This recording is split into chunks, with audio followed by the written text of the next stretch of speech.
Bienvenue à tous, bienvenue à l'école Yeshua. Donc bienvenue à cette 50e paracha, deuxième partie. Remettons cet instant au Seigneur. Seigneur, nous te rendons grâce dans le précieux nom de Yeshua. Merci Seigneur pour ta parole que tu nous donnes. Nous la bénissons dans le précieux nom de Yeshua. Nous avons faim de toi. Oui, nous voulons grandir dans ta vérité, dans ta lumière. À la gloire de ton saint nom. Que ton nom soit béni, honoré, lui toujours et partout. Aide-nous, mon Dieu, mon Père, à te faire plaisir. Aide-nous, Seigneur, oui, à grandir dans ta vérité, à la gloire de ton saint nom. Avec grâce et vérité au travers de Christ Yeshua, à la gloire de ton saint nom. Nous te rendons grâce. Merci Père, merci Yeshua, merci Saint-Esprit. Amen. Nous sommes donc au chapitre 28. 28 maintenant de cette paracha, Devarim 28. On va donc écouter, en fait, ici ce qu'il en est. C'est un chapitre assez long, il fait 69 versets, donc on va le voir, en fait, ici, très important. Si tu obéis, donc tous ces rappels, en fait, ici, ce sont des rappels, c'est parce que nous avons, en fin de compte, un cœur qui a du mal à comprendre, et donc le Saint-Esprit juge utile, en fait, de rappeler, en fait, ici, rappeler, insister, en fait, ici, pour que ça rentre dans la tête.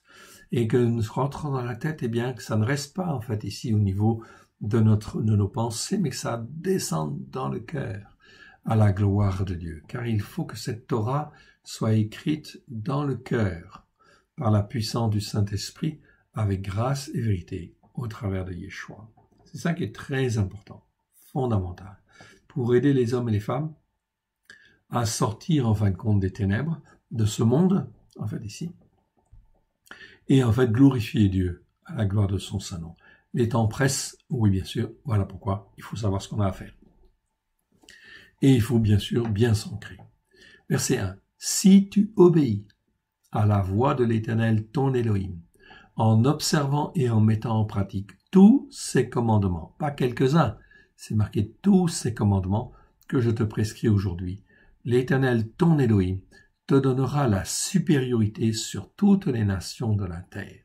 Ah, c'est important, pas pour qu'on veut dominer, mais c'est parce qu'en fin de compte, ici, l'Éternel est en train de te dire, il va être derrière toi et il va te donner la supériorité. C'est-à-dire que dans ta capacité à réfléchir et ta compréhension, tu vas en fait être capable de comprendre certaines choses, en fait, que d'autres ne comprennent pas. Voilà pourquoi tu seras en fait en supériorité sur toutes les nations de la terre. Pourquoi? Pour montrer l'exemple, en fait, ici, tout simplement. Non pas pour dominer, la question n'est pas là, mais effectivement pour que toutes les nations de la terre viennent à Dieu et servent Dieu. Il y a donc en fait un but ici, quelque part, un but salutaire. Est-ce que l'on veut servir Dieu ou est-ce que l'on veut servir Satan, en fait, ici? Donc nous sommes sur la terre, justement, pour faire un choix, en fait, ici. Être avec Dieu ou ne pas être avec Dieu. Verset 2.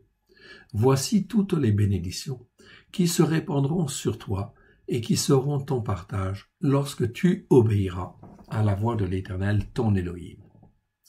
Tu seras béni dans la ville et tu seras béni dans les champs. Le fruit de tes entrailles, le fruit de ton sol, le fruit de tes troupeaux, des portées de ton gros et de ton menu bétail, toutes ces choses seront bénies. C'est-à-dire que la bénédiction, elle est partout. Okay. Si tu écoutes et que tu mets en pratique. Okay. Verset 5. Ta corbeille et ta huche seront bénies. On parle là de corbeille et ta huche seront bénies. Tu seras béni à ton arrivée et tu seras béni à ton départ. Okay. À ton arrivée et à ton départ. Donc lorsque tu te déplaces pour aller quelque part, ou en fin de compte, etc., tu seras béni à ton arrivée et tu seras béni à ton départ. Parce que Dieu est là.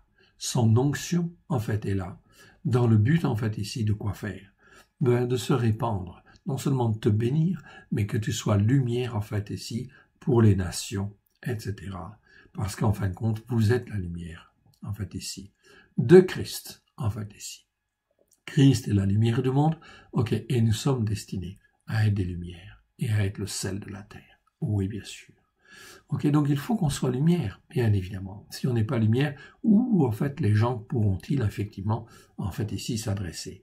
Donc, comme c'est écrit dans Malachie, je l'ai cité déjà dans la première partie, ok, et l'on verra de nouveau la différence entre celui qui sert Dieu et celui qui ne le sert pas. Malachie, chapitre 3, verset 18. Ok, vous le connaissez, ce verset. Ok, et bien je vous le redonne. Ok.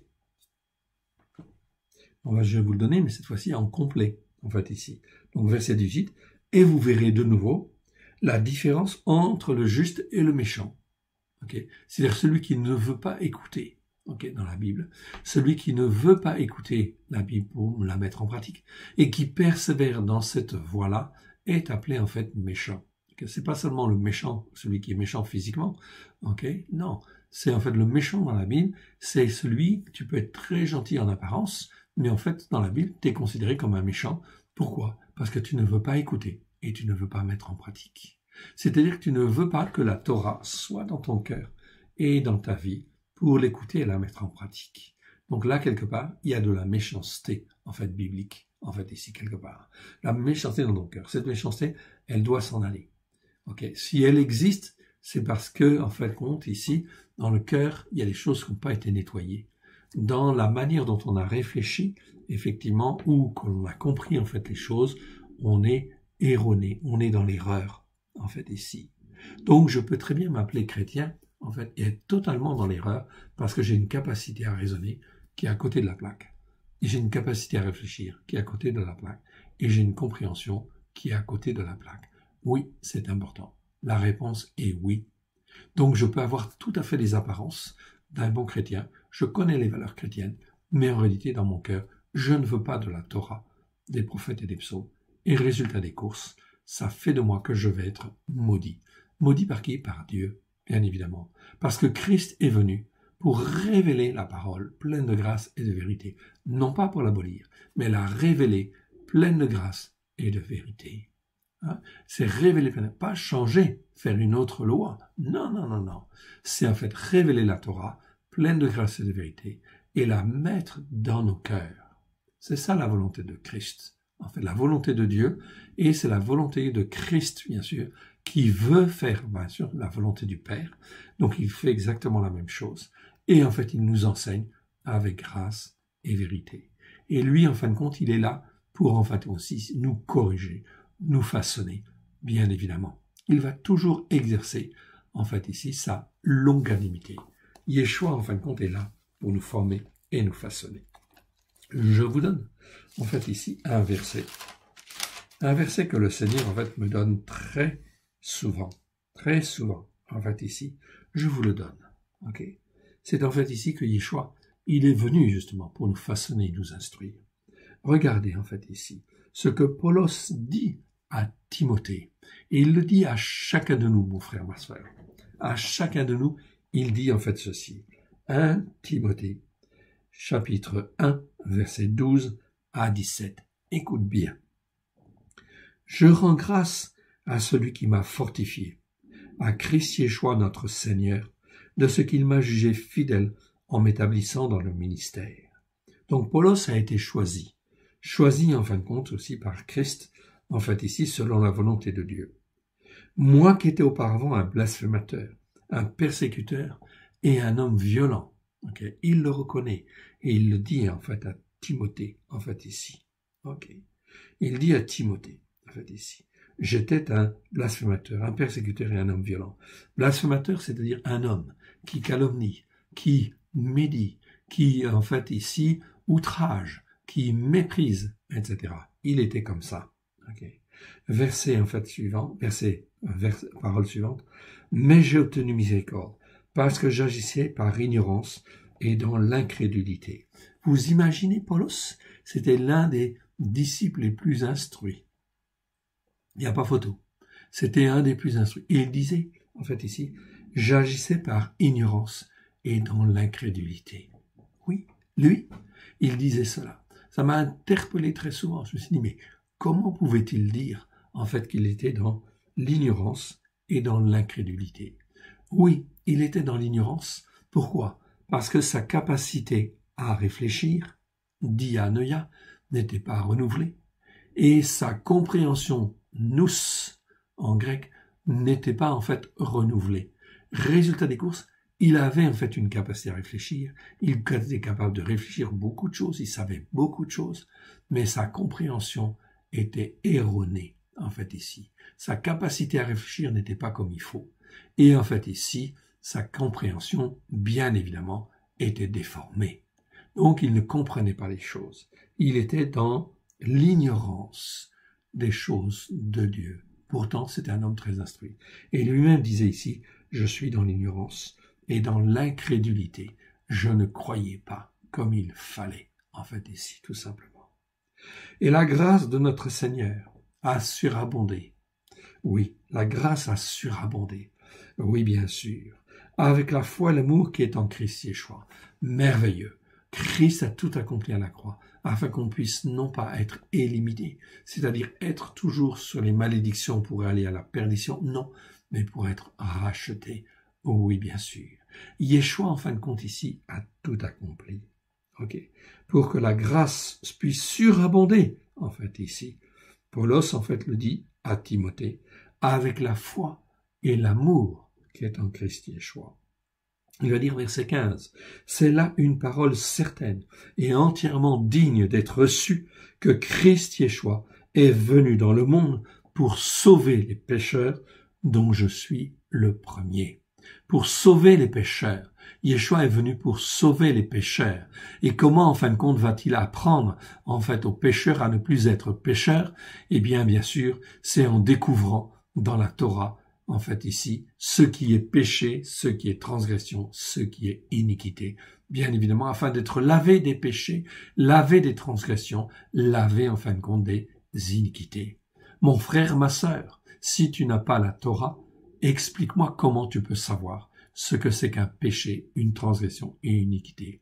C'est impossible à savoir. Dans le Nouveau Testament, tu ne trouveras jamais ces définitions. Ça n'existe pas. Parce que le Nouveau Testament est en fait ici une alliance nouvelle que Dieu fait. C'est-à-dire qu'il fait autrement, en fait ici. Il fait par son esprit. C'est-à-dire qu'au lieu, en fait, de faire comme hier, il fallait écouter et mettre en pratique. Bien évidemment, ok. Et en fait, on devait s'obliger, en fait, ici, soi-même, se forcer, etc.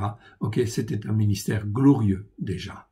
Mais maintenant, avec Christ Yeshua, vient le ministère du Saint-Esprit. C'est-à-dire que c'est le Saint-Esprit qui va faire, et c'est le Saint-Esprit qui va prendre la Torah qui est dans le cœur de Yeshua, et qui va la mettre dans nos cœurs, avec grâce et vérité, afin d'être façonné, d'être instruit, et en fait de comprendre ce que c'est qu'un péché, une transgression et une iniquité, et en fait faire que l'on soit un homme et une femme debout, en fait ici, et de glorifier Dieu.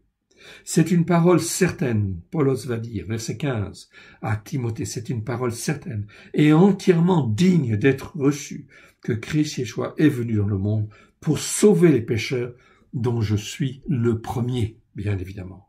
Mais j'ai obtenu miséricorde afin que Christ Yeshua fasse voir en moi le premier toute sa longanimité pour que je serve d'exemple. C'est quoi la longanimité? Beaucoup de gens ne savent même pas ce que ça veut dire. Beaucoup de chrétiens n'ont jamais été enseignés là-dessus. En fait, ici, ils ne savent même pas ce que ça veut dire. Ça veut dire quoi, la longanimité?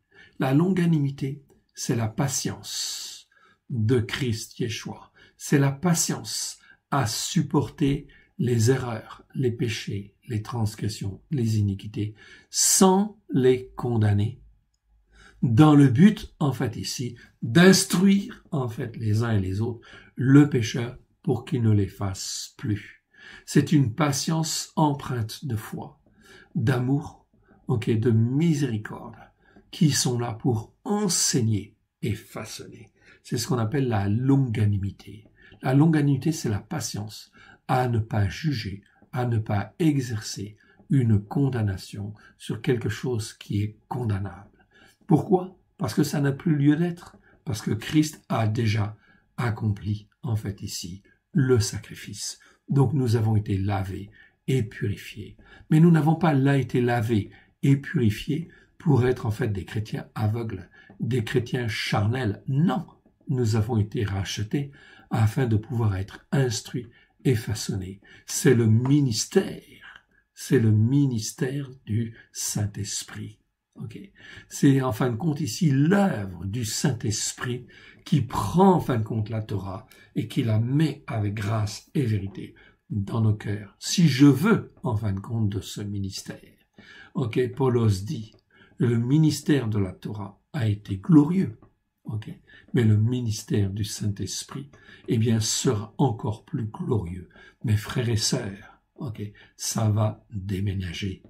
Oui, mes frères et sœurs, on peut dire le terme. Ça va effectivement dès lors qu'il y a des hommes et des femmes qui viennent sur la Torah et la Torah, ok, avec grâce et vérité au travers de Christ Yeshua, et qu'ils mettent cela dans leur cœur, ça va déménager. Oui, Seigneur, oui, à la gloire de son Saint-Nom. Le ministère du Saint-Esprit va être glorieux. Ce ne sera pas une onction qui va venir pour réveiller pendant un temps, en fait ici, être un réveil. Non, c'est en fait ici un ministère glorieux qui va venir pour être là en perpétuité, en fait ici, à perpétuité dans nos cœurs et dans nos vies, à la gloire de son Saint-Nom, afin, en fin de compte, que nous soyons les uns et les autres, en fait ici, la tête et non la queue. Voici donc toutes les bénédictions qui se répandront, écoute bien, et qui seront ton partage lorsque tu obéiras. Ah, mais j'ai pas fini le verset, pardon. Je reviens à mon passage, donc verset 16. « Mais j'ai obtenu miséricorde afin que Christ Yeshua fasse voir en moi le premier toute sa longanimité, pour que je serve d'exemple à ceux qui croiraient en lui pour la vie éternelle. » Pour que je serve d'exemple. Donc Paulos a bien montré l'exemple, et il le dit à Timothée, c'est comme ça qu'il faut faire. Et aujourd'hui, en fait, il nous dit à chacun de nous, c'est mon frère, ma sœur, c'est comme ça qu'il faut faire, en fait, ici, en fait, afin de glorifier l'Éternel. Et verset 17, « Ô roi des siècles, immortel invisible, seul Dieu sage, soit honneur et gloire au siècle des siècles. Amen. » L'expression au siècle des siècles, c'est pas au siècle des siècles en réalité, c'est en fin de compte, c'est comme ça qu'il faut faire. Ok, parmi toutes les manières de faire, c'est la seule manière de faire, en fait ici. Amen. Ok, mais on viendra là-dessus un peu plus tard, en fait ici. Écoutez bien mon frère, écoute bien mon frère, ma sœur. Voici toutes les bénédictions qui se répandront sur toi et qui seront ton partage lorsque tu obéiras à la voix de l'Éternel, ton Élohim. Tu seras béni dans la ville et tu seras béni dans les champs. Le fruit de tes entrailles, le fruit de ton sol, le fruit de tes troupeaux, les portées de ton gros et de ton menu bétail, toutes ces choses seront bénies. Ta corbeille et ta huche seront bénies. Tu seras béni à ton arrivée, tu seras béni à ton départ. L'Éternel te donnera la victoire sur tes ennemis qui s'élèvent contre toi. Quels sont les ennemis qui s'élèvent contre toi? Bien sûr, c'est la puissance de Satan, en fait, ici, les esprits mauvais, en fait, ici. Tout cela, en fait, ça s'en ira, en fait, ici, ça partira. C'est que la délivrance viendra, en fin de compte, d'elle-même. Tu seras même plus obligé, en fin de compte, de chasser, tellement la délivrance, en fait, va se faire, en fait, ici. Ok, tout automatiquement, en fait, ici, parce que tu écoutes et que tu mets en pratique. L'Éternel le promet, l'Éternel te donnera la victoire sur tes ennemis qui s'élèvent contre toi. C'est pas les ennemis, c'est pas la chair et le sang qui sont les ennemis. C'est en fait ici la puissance de Satan, donc oui, bien sûr, qui est là, en fait, ici. Comme c'est écrit dans Éphésiens chapitre 2, verset 12, ok, nous n'avons pas à combattre contre la chair et le sang, mais contre les dominations, contre les autorités, contre les princes de ce monde, contre les esprits mauvais qui sont dans les lieux célestes. Ok, littéralement, contre les esprits mauvais de la méchanceté sous l'influence de Satan qui est dans les lieux célestes. Littéralement, c'est ça, en fait, ici. Mais on viendra quand on fera les traductions. Bien évidemment. Donc c'est la puissance céleste, en fait, ici, mauvaise, qui est là. Eh bien, enfin, quand tu n'as rien à craindre. Ok? C'est pour ça que Yaakov, le frère de Yeshua, dira que la Torah, c'est une Torah de liberté, en fait, ici. Si tu n'oublies pas de laver, de nettoyer, en fait, ici, ton passé, en fait, ta vie, enfin, toutes les impuretés, ici, c'est une Torah de liberté qui va, effectivement, en fin de compte, ok, glorifier le Père, glorifier le Fils, au travers de Christ Yeshua. Ça se fait avec Christ. La Torah et la loi, la Torah, en fait, et la grâce ne s'opposent pas. Elles sont complémentaires. Ok, et la grâce est là afin de t'apprendre, te façonner, t'instruire. Mais la loi est toujours là. L'enseignement, en fin de compte, de la Torah est toujours là. Ok, et je précise tout à l'heure, puisque je parlais, en fait, aussi des capacités de réfléchir et des compréhensions, que dans Hébreux chapitre, 8, 8, verset 10 et chapitre Hébreu, chapitre 10, verset 16, ok, Paulos dit bien, dans le texte en grec, dit bien que il mettra cette Torah, les enseignements de la Torah, dans la capacité à réfléchir, dianoia, afin que ta compréhension, nous, puisse être pleinement renouvelée. C'est écrit, Paulos va même le dire, mais vous ne le trouverez pas dans vos traductions parce que ce n'est pas traduit, en fait, ici. Pourquoi? Dans le but, en fait, ici, de ne pas instruire, en fait, les croyants comme ils le font, afin qu'ils ne deviennent pas matures.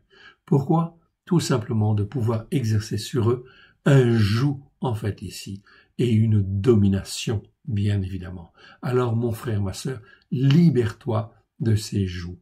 Dieu veut te donner dans ta capacité à réfléchir, il veut mettre sa Torah avec grâce et vérité, afin que ta compréhension puisse être renouvelée, okay? Afin que sa puissance puisse agir dans ton cœur et dans ta vie, à la gloire de son saint nom, bien évidemment. Ok, tu seras béni, verset 3, dans la ville. Ah non, j'en étais au verset 7. L'Éternel te donnera la victoire sur tes ennemis qui s'élèveront contre toi. Ils sortiront contre toi. Ok, le texte en fait disait par un seul chemin contre toi. Ou ils sortiront contre toi par un seul chemin, en fait ici. Ok, et ils s'enfuiront devant toi par sept chemins, en fait ici. C'est la traduction second. En réalité, le mot ici, c'est derer. Donc, il y a peut-être une dimension supplémentaire spirituelle, en fait, à saisir. Ils sortiront contre toi par, en fait, une seule voie, en fait, ici. Donc, tu seras jamais surpris spirituellement quelque part. Tu ne seras jamais surpris, en fait, ici, quand l'ennemi attaque. Dieu va te prévenir et va te dire, en fait, ici, ce qu'il faut faire. Donc, jamais, tu sauras tout, en fait, ici, en fait, sur la manière dont l'ennemi va t'attaquer. Ils sortiront contre toi par une seule voie. Donc, tu n'as pas, en fait, à avoir peur que ça vienne par derrière ou que ça vienne par ceci, par cela. Non, ça peut venir par le devant. Mais si ça vient par le devant, en fin de compte, ils s'enfuiront devant toi par cette voie, en fait, ici. Donc, ils seront dispersés, en fin de compte, à droite, à gauche, etc. On parle là de voie. On est sur le plan spirituel. C'est-à-dire une dispersion totale. L'ennemi te va, en fait ici, jamais s'il t'attaque. Il va t'attaquer, oui bien sûr. Quand tu seras suffisamment fort, suffisamment en fait instruit, etc., l'ennemi peut t'attaquer. Mais même si l'ennemi t'attaquait, ce n'est uniquement que pour glorifier Dieu et sa puissance, bien évidemment. Okay, donc il va te donner la victoire. Et tu vas être en fait un Josué, et tu vas être un Caleb, et tu vas être en fait un David devant Goliath, etc. Ok, pourquoi? Parce qu'il y a la puissance de Dieu derrière. Et l'ennemi va être confondu, oui. Satan va être confondu, oui bien sûr, parce que c'est ce que Dieu veut en fait ici. Il utilise en fait des créatures, des êtres humains, afin de confondre Satan, oui bien sûr, par la foi en fait ici. Ça marche par la foi. Ok, donc ici on parle de voie spirituelle, mon frère, ma sœur. Écoute bien, entends bien, en fait ici. Il y a le littéral, c'est une chose, ok, et il y a aussi le spirituel, en fait ici. Ok, donc Satan pourra t'attaquer, oui, bien sûr, mais par une voie. Donc tu ne seras pas surpris. Et c'est pas par un chemin détourné ou un sentier, non. Il va t'attaquer, tu sais que c'est l'ennemi qui t'attaque, mais Dieu est là. Okay? Et tu l'attends de pied ferme, en fait, ici. Et Dieu va te donner la victoire, comme il a donné la victoire, en fait, ici, aux enfants d'Israël, sur, en fait, Sion et Og, roi de Bassan, en fait, ici. Sion, roi des Amoréens, et Og, roi de Bassan. Tu n'as rien à craindre et tu ne perdras personne, en fin de compte, qui est à toi. Verset 8, l'Éternel ordonnera, l'Éternel écoute bien, l'Éternel ordonnera à la bénédiction d'être avec toi dans tes greniers, dans toutes tes entreprises. Il te bénira dans le pays que l'Éternel, ton Élohim, te donne. Tu seras pour l'Éternel un peuple saint, c'est-à-dire un peuple à part, comme il te l'a juré. Mais comment tu vas être un peuple à part si tu n'es pas éduqué, façonné? C'est pour ça que Dieu a dit, vous serez saints parce que je suis saint. Pétros, dans un de ses épîtres, va reprendre. Il reprend exactement, en fin de compte, le même verset. Il dit, vous serez saints parce que je suis saint, en fait, ici. Pareil, même chose. Comment tu peux devenir saint pour Dieu si tu n'apprends pas à être saint, évidemment. Donc, il faut écouter les parachutes et les mettre en pratique, évidemment. Ok. Tu seras un peuple saint, en fait, ici, comme il te l'a juré. Lorsque tu observeras, quand ça, il le dit ici, lorsque tu observeras les commandements de l'Éternel, ton Élohim, et que tu marcheras dans ses voies à lui, d'Hérer, en fait, ici. Tous les peuples verront, à ce moment-là, tous les peuples verront que tu es appelé du nom de l'Éternel et ils te craindront. Oui, ils auront du respect pour toi. Ok, ils vont t'honorer parce que derrière ils voient qu'il y a Elohim, il y a un grand Dieu. Parce que ces choses qui sont faites ne sont pas effectivement celles d'un homme, celles qu'un homme peut faire, mais c'est en fin de compte l'Éternel Dieu, le Dieu d'Israël, le Dieu d'Abraham, de Yitzhak et de Jacob. Verset 11. L'Éternel te comblera de bien en multipliant le fruit de tes entrailles, le fruit de tes troupeaux et le fruit de ton sol dans le pays que l'Éternel a juré à tes pères de te donner. L'Éternel t'ouvrira son bon trésor, le ciel, pour envoyer à ton pays la pluie en son temps et pour bénir tout le travail de tes mains. Tu prêteras à beaucoup de nations et tu n'emprunteras point. L'Éternel fera de toi la tête et non la queue. C'est-à-dire tu seras devant et non pas derrière. Tu seras toujours en haut et tu ne seras jamais en bas. Lorsqu'il y a une condition, lorsque tu obéiras au commandement de l'Éternel, ton Elohim. Il y en a 613, mes frères et sœurs. Ok? Combien y a-t-il de lois, en fait, en France que tu es censé connaître? Plus de 100 000. Eh oui. Et on ne les connaît pas tous. Ok? Mais la loi dit, nul n'est censé ignorer la loi. Ok. Dieu n'a pas besoin de 100 000 ou 10 000, en fait, commandements ou règles. Non. 613. Avec ça, il règle, en fin de compte, il gère. Il gère, en fin de compte, ici, la nation française. Il est capable de gérer toutes les nations du monde entier avec 613 commandements. C'est tout. Point à la ligne. C'est pas beaucoup. Eh oui. Mais c'est parfait. C'est, en fin de compte, des commandements qui sont parfaits, en fait, ici. Je te prescris aujourd'hui, lorsque tu observeras et les mettras en pratique, et que tu te détourneras ni à droite, ni à gauche, et de ne pas se détourner. Donc, il faut que tu écoutes, tu mets en pratique. Donc, Dieu va te faire traverser un désert, simplement pour voir, ou faire traverser des déserts, tout simplement pour voir si tu écoutes, et si tu ne dévies pas, tu ne détournes pas, ni à droite, ni à gauche, tous les commandements que je vous donne aujourd'hui, pour aller après d'autres dieux, et pour les servir. Mais si tu n'obéis point à la voix de l'Éternel, ton Elohim, si tu n'observes pas et ne mets pas en pratique tous ces commandements et toutes ces règles que je te prescris, voici toutes les malédictions qui viendront sur toi et qui seront ton partage. Ça, c'est terrible, en fait, ici. Ok? Donc, si tu n'écoutes pas, tu as été racheté au travers de Christ et pèse sur toi tout un certain nombre de malédictions si tu n'écoutes pas. Dieu met tout devant toi. La bénédiction et les malédictions. Si tu veux écouter et mettre en pratique, très bien. Si tu veux pas écouter et pas mettre en pratique, c'est ton problème devant Dieu quelque part. Ok? Mais écoute et mets en pratique. Car en fin de compte, il y a effectivement de grandes bénédictions derrière. Malédiction, en fait, ici, c'est Kelala. Je vous donne, en fait, ici le mot. Donc, Kelala, ça, c'est le nom, en fait, ici. On l'avait déjà vu dans une paracha précédente. Donc, c'est un mot qui existe 33 fois dans 33 versets. Ça nous parle, en fait, de malédiction, évidemment. Au sens général du terme, c'est la malédiction. Ok? On va le trouver, en fait, ici, dans Genèse 27, 12, où Yaakov, c'est très bien, on l'avait vu déjà dans le détail, je ferai venir, si je trompe en fait mon père, sur le conseil en fait de Rivka, Rebecca, eh bien effectivement, en fait Jacob dit, je ferai venir sur moi la malédiction, etc. Donc je vous le relis pas en fait ici, vous l'avez déjà vu en fait une fois, vous avez le texte en fait en hébreu, le texte à l'écran, vous pouvez donc en fait ici le voir si vous le voulez. Voilà. Je te prescris aujourd'hui, verset 15. Mais si tu n'obéis point à la voix de l'Éternel, ton Élohim, si tu n'observes pas et ne mets pas en pratique tous ces commandements et toutes ces règles, ici c'est pas le mot loi, c'est le mot règle. Ici vous le voyez en fait ici, je vous le donne, c'est pas le mot roc, c'est le mot ruka en fait en hébreu. Donc ruka, on va toujours le traduire en fait ici par règle. Ce sont des règles qui viennent en complément en fait ici, ok, donc qui sont données soit par Dieu ou que nous mettons en place, etc. pour servir Dieu en fait au mieux, compte tenu en fait des circonstances.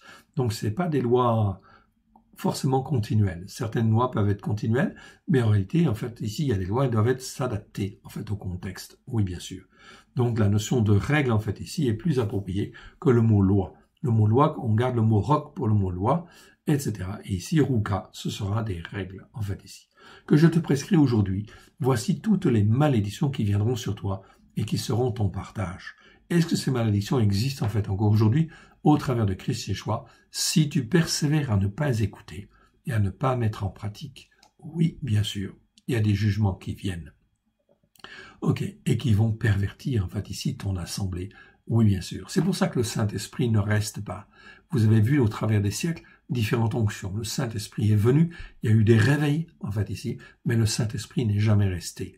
Pourquoi il ne reste pas? Parce qu'on n'écoute pas et on ne met pas en pratique la Torah. Tout simplement.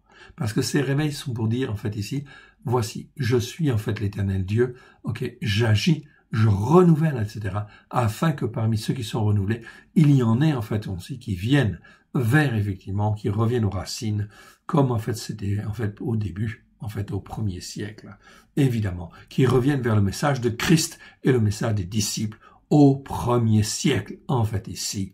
Voilà pourquoi, en fait, ici, il y a beaucoup de déviations qui ont été faites depuis le IVe siècle avec les viandes sacrifiées aux idoles, les fausses doctrines. Donc Dieu va juger ça. Ça, ce sont des malédictions qui viennent et qui pèsent, bien sûr, sur le monde catholique, sur le monde protestant, sur le monde évangélique. Dès lors que je n'écoute pas la Torah pour l'écouter et la mettre en pratique, ok, eh bien, à ce moment-là, cela entraîne des malédictions, ok, et donc des iniquités, qui, en fin de compte, à un moment, arrivent à son comble. Et quand elles arrivent à son comble, eh bien, les jugements viennent. Verset 16. Tu seras maudit dans la ville et tu seras maudit dans les champs. Ici, le verbe maudire, eh bien, vous voyez, c'est le même verbe que nous avons vu tout à l'heure. C'est le verbe arar. Arar, en fait, ici, au cal, participe, en fait, ici, passif. En fait, ici, ok, tu seras maudit dans la ville et tu seras maudit dans les champs. C'est-à-dire que ce sera une réalité.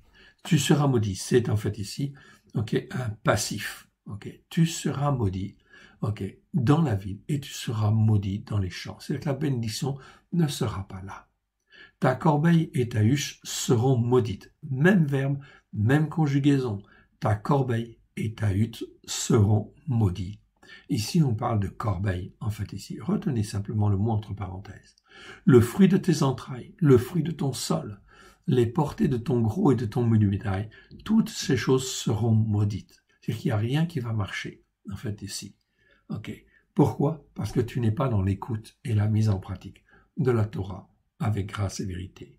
L'Éternel enverra contre toi la malédiction destructrice. Ah, c'est même pas le mot kelala, en fait, ici. Le mot kelala, on l'a vu. Ok, la voici. Ok.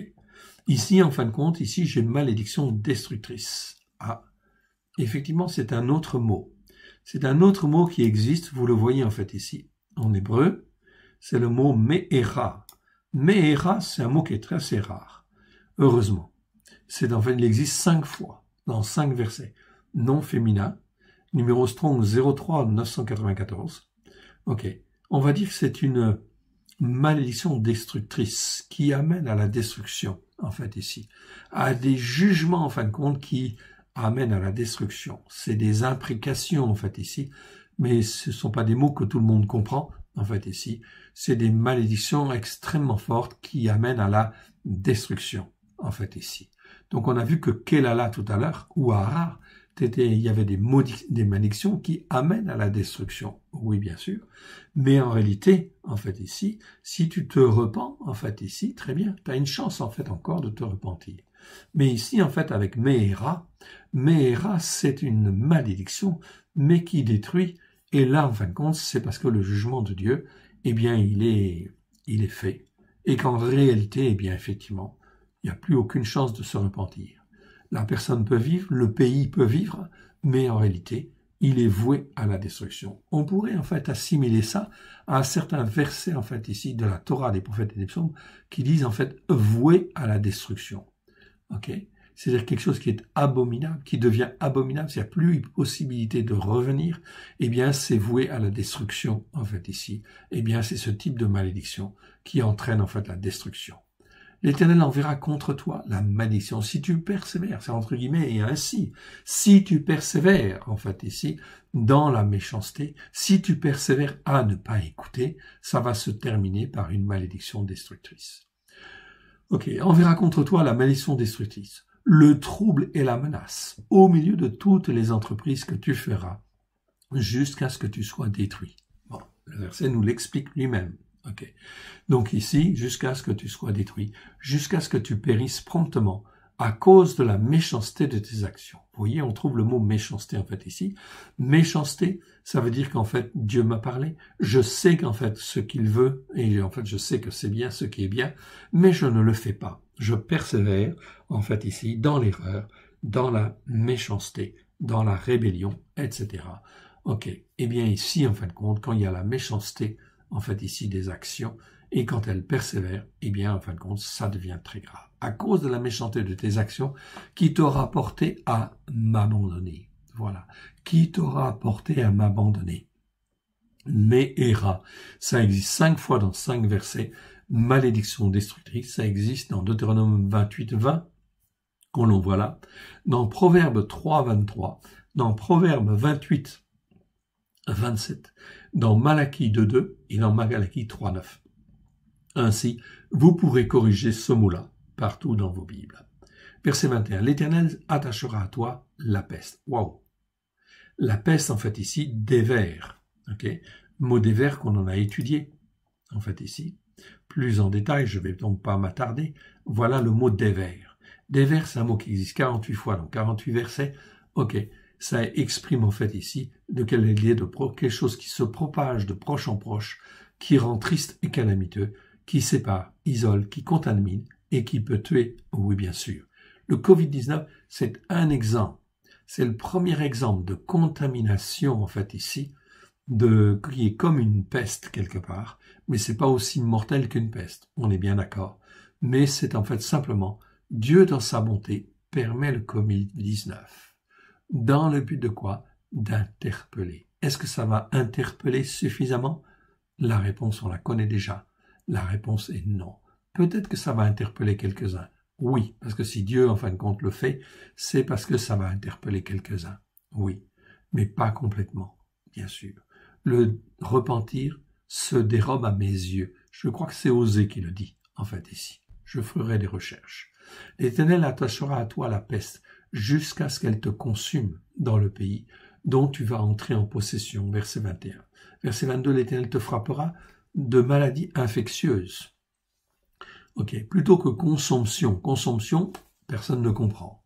Ok, consomption, en fait, ici, la plupart des gens du peuple ne comprennent pas. Ok, c'est quoi la consomption? Ici, le mot veut dire maladie, en fait, infectieuse. Charefet, on le voit en fait en bas. Ok, plutôt que consomption, on va plutôt dire, c'est un mot qui est très rare, hein, ça n'existe que 2 fois. Dans Lévitique 26, 16 et dans Deutéronome 28, 22. Donc c'est un mot qui est rare quand même, hein, en fait ici. Ok. Donc comme c'est un mot qui est rare, excusez-moi, il bouge tout seul. En fait, ici. Donc c'est un mot qui est rare, en fait ici. Donc charefet. Charefet, ça nous parle de maladie infectieuse, de fièvre ardente, en fait ici, d'inflammation, de chaleur brûlante, de dessèchement, de jaunisse, de gangrène, qui te poursuivront jusqu'à ce que tu périsses. Le ciel sur la tête sera d'airain, c'est-à-dire que tu pourras prier, mais en réalité, c'est terminé, en fait, ici, pour toi. Et effectivement, le ciel sur ta tête sera d'airain, et la terre sous toi sera du fer, en fait, ici. C'est-à-dire que tu auras du mal, en fin de compte, à récolter, à la travailler, et le ciel, en fait, sera d'airain. C'est-à-dire que tu auras beau prier, ok, parce que tu sais qu'il y avait un Dieu, mais tu n'as pas voulu écouter. Tu as voulu persévérer, en fait, dans l'erreur. Ok. Eh bien, effectivement, le ciel sera sur ta tête de l'airain. Ici, le Seigneur promet, en fin de compte, des maladies graves qui vont venir. Ok? Des maladies graves. C'est des choses qui vont venir. Tout cela dans le but, en fin de compte, ici, d'appeler les hommes et les femmes à la repentance. Repentez-vous, car le règne des cieux, le règne de Dieu est proche. Le règne de Dieu est proche. Là, c'est ce que Dieu dit, en fait, ici encore. Il faut le répéter. Le répéter. aussi répétez-le en fait aussi vous-même. L'Éternel enverra pour pluie à ton pays de la poussière et de la poudre. Il en descendra du ciel sur toi jusqu'à ce que tu sois détruit. L'Éternel te fera battre par tes ennemis. Tu sortiras contre eux par une seule voie, en fait ici, par un seul chemin, en fait. Tu sortiras contre eux par un seul chemin, c'est-à-dire une seule voie, en fait ici. Et aussi, sur le plan spirituel, c'est plutôt le mot voie. Et tu t'enfuiras devant eux par cette voie. C'est inversé. C'est-à-dire que c'est toi qui vas fuir et qui vas, en fin de compte ici, avoir tellement peur que tu vas, en fin de compte ici, être pris de panique et tu vas partir à droite et gauche. Tu seras un objet d'effroi pour tous les royaumes de la terre. Et c'est un petit peu ce qui se passe. Déjà, en fait, rien que le fait que le Covid-19 ressurgisse à droite et à gauche, ça va entraîner des tas de réactions de panique et de peur, en fait, ici. Tout simplement, en fait, ici, parce que, en fait, on ne revient pas à Dieu. Parce que, en fait, on ne veut pas se repentir et venir écouter la parole de Dieu pour la mettre en pratique. Voilà pourquoi toi, qui es sur la vérité, eh bien, effectivement, n'hésite pas à dire, la Torah, c'est la vérité. Au travers de Christ Yeshua, écoutez le Christ. Le Christ veut que la Torah soit écrite avec grâce et vérité dans le cœur. Vous avez tous les versets pour ça maintenant, pour dire Jérémie 31, 31, 33, Hébreux, en fin de compte, 8, verset 10, Hébreux 10, verset 16, etc. En fait, vous avez plein de versets, en fait, comme ça. OK. Et en fait, les versets de Yeshua, je ne suis pas venu pour lire la Torah et les prophètes, mais pour l'accomplir. OK. Ton cadavre, verset 26, c'est terrible en fait ça. C'est des passages qui sont difficiles à lire. Ton passage sera la pâture de tous les oiseaux du ciel et des bêtes de la terre. Il n'y aura personne pour les troubler. L'Éternel te frappera de l'ulcère de Mitzraïm, d'hémorroïdes, de gales, de teigne, comme dont tu ne pourras, terrible, guérir. Même les médecins, en fin de compte ici, déjà en fait on le voit. Covid-19, les médecins n'ont pas trouvé en fin de compte de remède, etc. Ça, c'est un signe de Dieu. Ok, c'est un signe. Tu ne pourras guérir. L'Éternel te frappera de délire, d'aveuglement, d'égarement de cœur, en fait, ici. Et non pas d'esprit, en fait, ici. C'est l'évav, en fait, en hébreu, en fait, ici. Et tu tâtonneras en plein midi, comme l'aveugle, dans l'obscurité. Tu n'auras point de succès dans tes voies, en fait, ici. Au sens de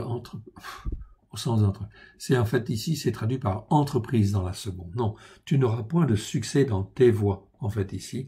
Ok, dans les voies que tu prendras, ok, dans tout ce que tu feras, tu n'auras pas de succès, en fait ici. Pourquoi? Parce que tu n'écoutes pas et tu mets pas en pratique.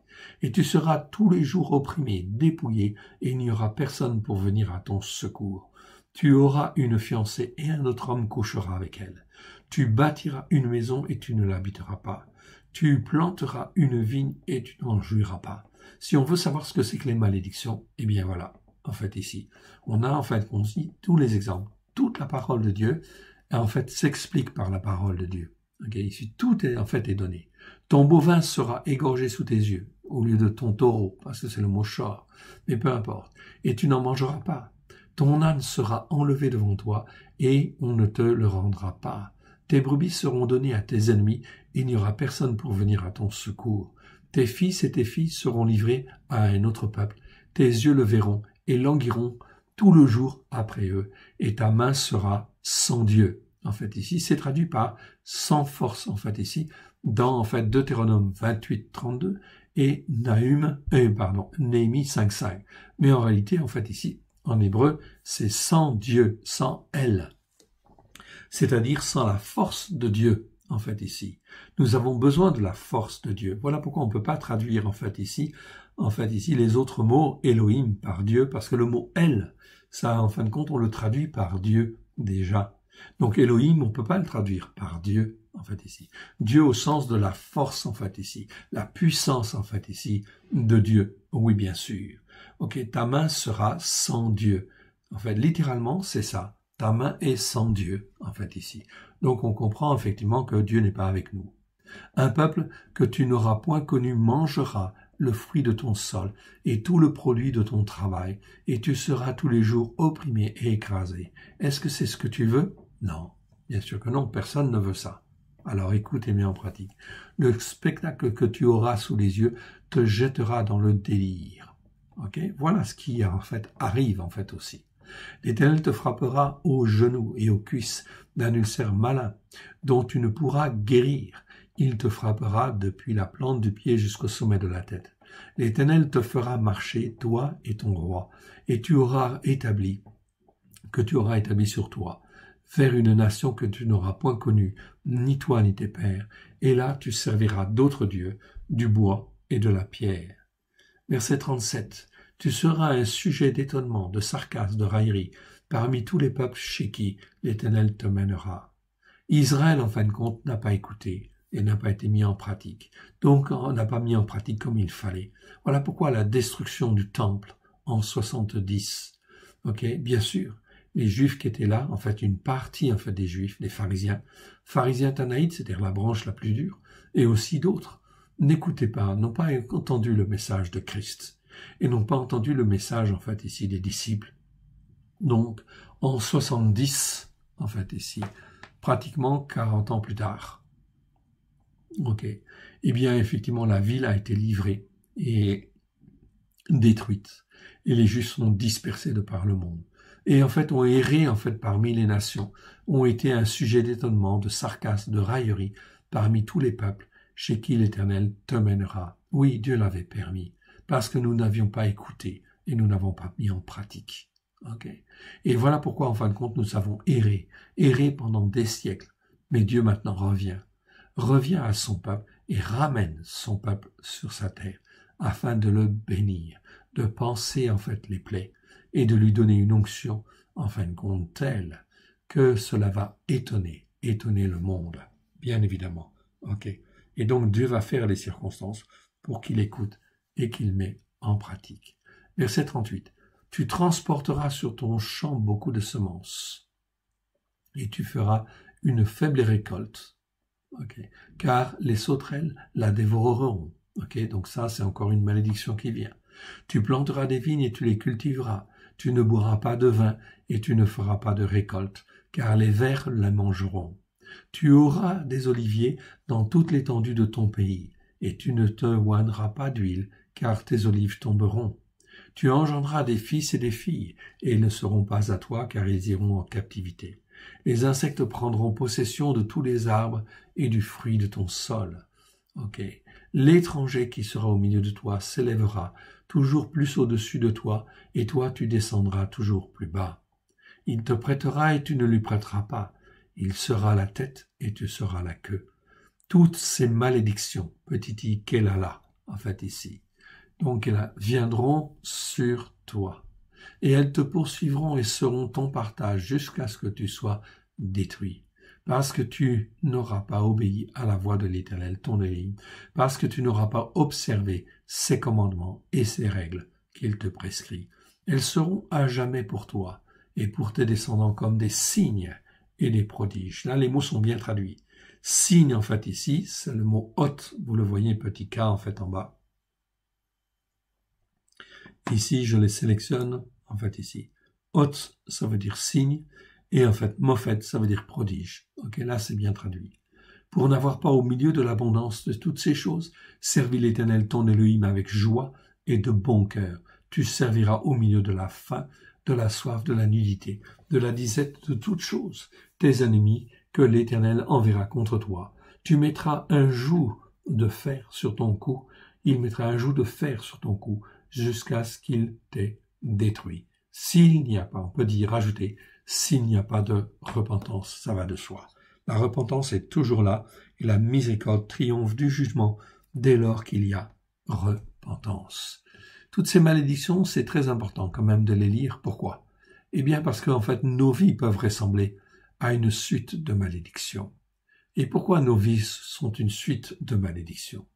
Eh bien, mon frère, ma sœur, c'est tout simplement parce qu'on n'écoute pas la Torah pour la mettre en pratique. Parce que l'on ne s'est pas repenti, en fait, ici devant Dieu.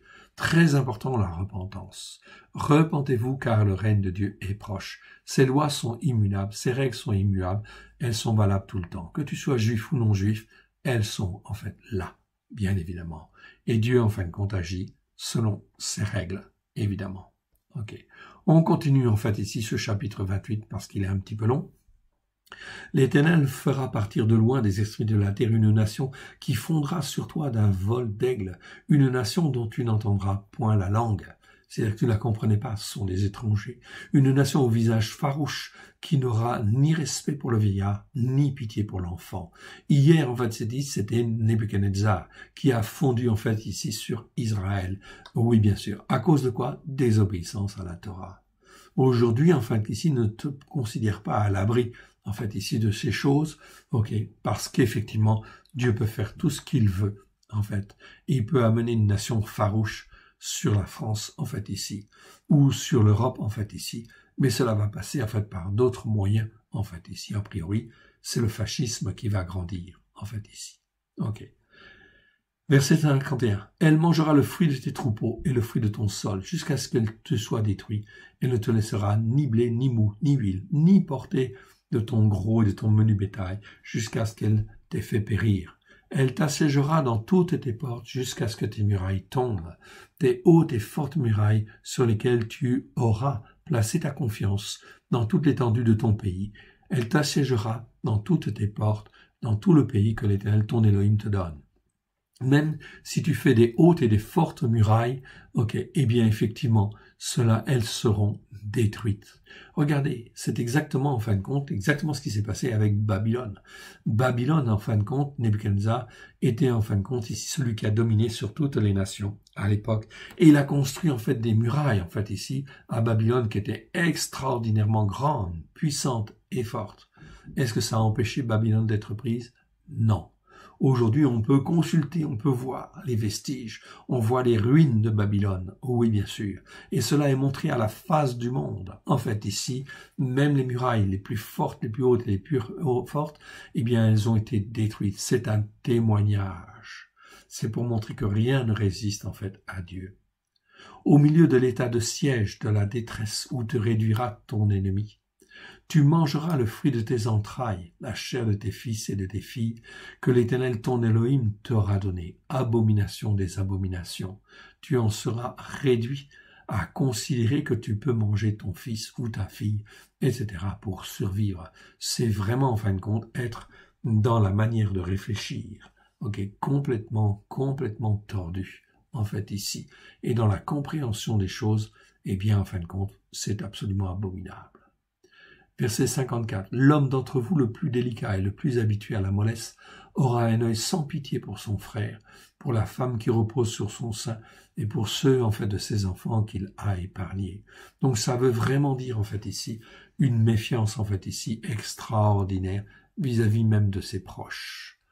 Il ne donnera à aucun d'eux de la chair de ses enfants dont il fait sa nourriture, parce qu'il ne lui reste plus rien à manger au milieu de l'état de siège et de détresse, où te réduira ton ennemi dans toutes tes portes.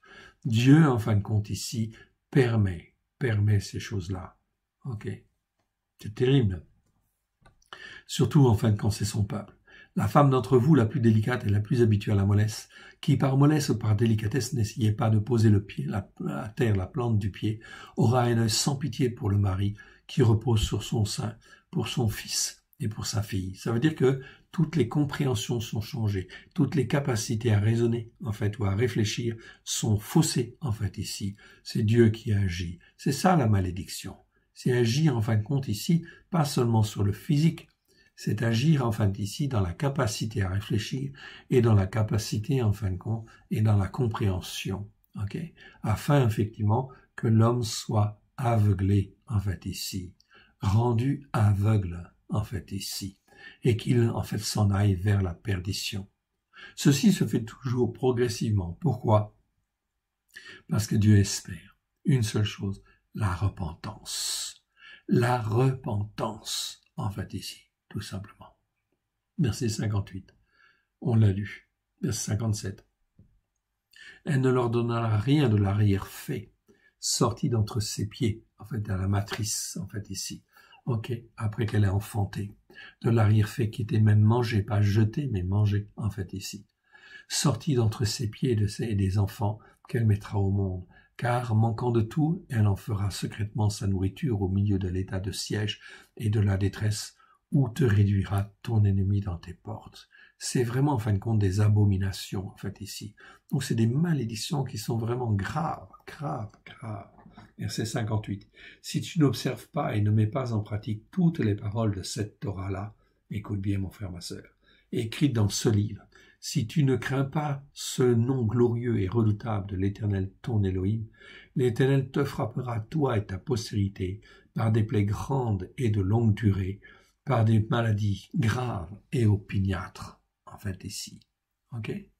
Et, en fait, si tu appartiens à Christ, ok, gloire à Dieu, c'est une bonne chose, mais viens, sors de la montagne catholique, sors de la montagne protestante, des montagnes évangéliques, et viens sur la montagne de Dieu. Car si tu n'écoutes pas la Torah pour la mettre en pratique, ça va poser un problème, et en fait ici, ta compréhension, ta capacité à raisonner, à réfléchir, ou ta compréhension vont se déformer, vont s'endurcir, et en fin de compte, tu ne vas pas, finalement, tu vas aller en fin de compte vers la malédiction. Ok, bien que tu appartiennes à Christ, tu vas être détruit, et le Saint-Esprit va sortir, en fait ici, de l'assemblée où tu es, et va s'éloigner, en fait ici, même de ta vie peut-être, en fait ici. Est-ce que cela peut arriver? Oui, bien sûr. Regardez l'exemple. Regardez l'exemple du temple de Jérusalem. Ézéchiel a une vision, et il voit la gloire de l'Éternel qui, en fin de compte, sort du temple de Jérusalem. Ok, sort du temple de Jérusalem à cause des abominations qui sont faites, en fait, là, tout simplement. Ok, la gloire de Dieu, l'Éternel, en fait, ici, retire son Saint-Esprit. Et, en fait, Jérusalem a été détruite. Oui, elle a été livrée. Okay. Elle, cette ville glorieuse, souvenez-vous, où en fin de compte, Salomon, lorsqu'il a fait le temple, eh bien, l'onction de Dieu était tellement forte, tellement présente que les sacrificateurs étaient obligés de sortir du temple, en fait, ici. Ce n'est pas parce que Dieu était avec toi qu'il va rester avec toi si tu persévères dans l'erreur. Certainement pas. Une chose est sûre. Si tu persévères dans l'erreur, eh bien, effectivement, ces malédictions vont venir. Verset effectivement 60. Il amènera sur toi tous les fléaux de Mitzraïm, les fléaux de l'Égypte, devant lesquels tu tremblais, et ils s'attacheront à toi. De même, l'Éternel fera venir sur toi jusqu'à ce que tu sois détruit toutes sortes de maladies et de plaies qui ne sont point mentionnées dans le livre de cette Torah-là. Donc des maladies qui ne sont pas connues, en fait, ici. Après avoir été aussi nombreux que les étoiles du ciel, vous ne resterez qu'un petit nombre, parce que tu n'auras point obéi à la voix de l'Éternel, ton Elohim. De même que l'Éternel prenait plaisir à vous faire du bien et à vous multiplier, de même l'Éternel prendra plaisir à vous faire périr et à vous détruire. Waouh! Et vous serez arrachés du pays dont tu vas entrer en possession. L'Éternel te dispersera parmi les peuples d'une extrémité de la terre à l'autre. Et là, tu serviras d'autres dieux que n'ont connus ni toi, ni tes pères, du bois et de la pierre. Parmi ces nations, tu ne seras pas tranquille, tu n'auras pas un lieu de repos pour la plante de tes pieds. Voilà ce qu'Israël a vécu depuis 2000 ans. L'Éternel rendra ton cœur agité, tes yeux languissants, ton âme souffrante. Ta vie sera comme en suspens devant toi. Tu trembleras la nuit et le jour, et tu douteras de ton existence. Dans la terreur ici, c'est bien le mot terreur, en fait, ici, petit h, je le vois, en fait, ici, c'est le mot parade. Parade, c'est bien terreur, donc c'est bon, en fait, ici. Dans la terreur qui remplira ton cœur, donc terreur, c'est une peur, en fait, ici, qui dure, qui est intense et qui dure. Ça, c'est une terreur. Dans la terreur qui remplira ton cœur et en présence de ce que tes yeux verront, tu diras le matin, puisse le soir être là, et tu diras le soir, puisse le matin être là. Et l'Éternel te ramènera sur des navires en Mitzraïm, et tu feras le chemin dont je t'avais dit, tu ne la reverras plus. Là, vous vous offrirez en vente à vos ennemis, comme esclaves, comme servantes, et il n'y aura personne pour vous racheter. Voici les paroles de l'alliance que l'Éternel ordonna à Moshe de traiter avec les fils d'Israël au pays de Moab, outre l'alliance qu'il avait traitée avec eux à Horeb. Ok, donc ici, nous avons terminé le chapitre, en fait, ici, 28. En fait, ici, 28. Et on arrive, en fait, au chapitre 29. 29, où nous avons, en fait, les 9 premiers versets dans l'introduction des nations, mais ici, en fait, ici, les 8 premiers versets dans la version hébraïque. On va terminer, en fait, avec ça. Pour terminer, après, on abordera, effectivement, les haftarot dans la 3e partie. Mais je voudrais terminer avec ça. Donc ici, vous voyez bien, effectivement, toutes les bénédictions et les malédictions. Ok? La nouvelle alliance, c'est une alliance glorieuse au travers de Christ Yeshua. C'est en fait ici, en fait, l'alliance que Dieu fait avec les hommes et les femmes pour dire « Je vais mettre mon esprit et je vais écrire ma Torah dans les cœurs. » C'est un ministère glorieux, beaucoup plus glorieux, c'est le ministère du Saint-Esprit. Le ministère du Saint-Esprit, en fait, ici, au travers de Christ Yeshua, c'est d'écrire la Torah dans les cœurs avec grâce et vérité, bien évidemment.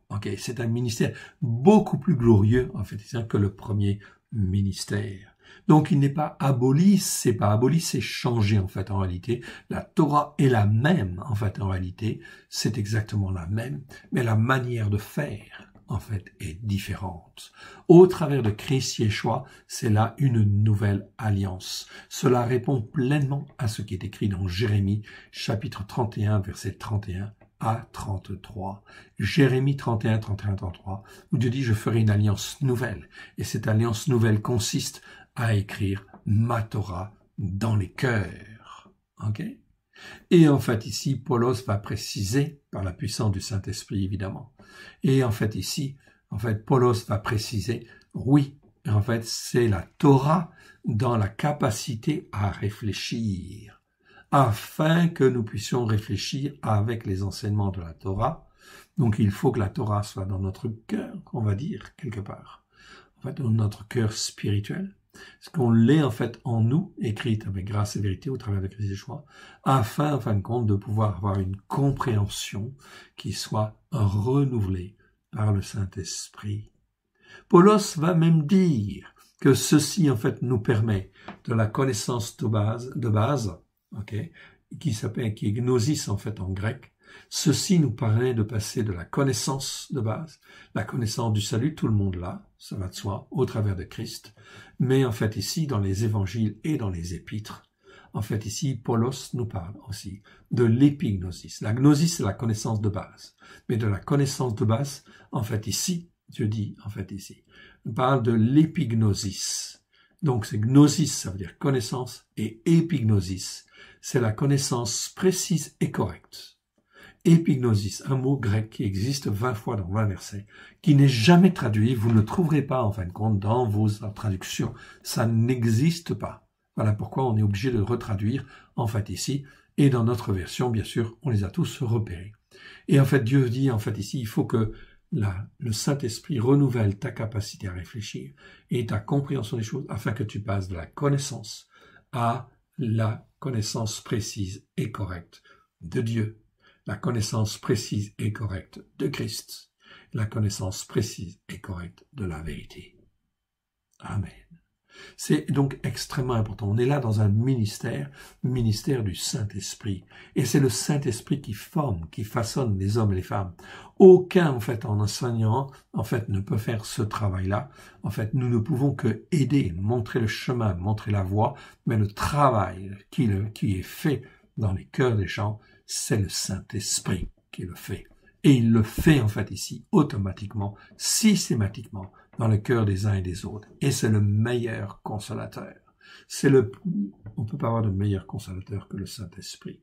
Parce que c'est lui qui prend de ce qui est à Yeshua et qui le met dans le cœur. Et si Yeshua a la Torah dans le cœur avec grâce et vérité, c'est important que lui, il mette la même chose dans nos cœurs et dans nos vies. Voilà pourquoi, en fait ici, nous sommes serviteurs, en fait ici, de Dieu. Et non pas, en fin de compte, on remplace pas Dieu. Non, pas du tout. Terminons en fait ici avec ces versets du chapitre 29. Je voudrais terminer avec la paracha. Moshe convoqua toute l'assemblée et dit, « Vous avez vu tout ce que l'Éternel a fait sous nos yeux, dans le pays de Mitsraïm, à Pharaon, et à tous ses serviteurs et à tout son pays. Les grandes épreuves que tes yeux ont vues, ces signes et ses grands prodiges, signes en fait ici. C'est pas miracle, hein, vous pouvez régler, chaque fois que vous avez le mot miracle, vous pouvez le rayer et le remplacer. En fait, soit par, en fait ici, signe ou prodige, selon effectivement ce que l'on vous donne en fait ici, parce qu'on vous a donné en fait ici, on vous a recalé en fait les Écritures. Ces signes et ces grands prodiges. Mais jusqu'à ce jour, l'Éternel ne vous a pas donné un cœur pour comprendre, des yeux pour voir, des oreilles pour entendre. Ok, c'est très important. D'avoir un cœur pour comprendre, des yeux pour voir et des oreilles pour entendre. C'est quoi? Qui c'est qui fait ça? C'est le Saint-Esprit qui fait. Voilà. Et en fait, c'est exactement ce que Yeshua fait avec ses disciples. Au 1er siècle, il souffla sur eux afin qu'ils puissent comprendre les Écritures. Ok, comme il le voulait. Sinon, on les comprend pas. On est en fait dans l'intellect et en fin de compte, on n'est pas dans le spirituel. On est dans l'intellect. On expliquera en fait tout ça.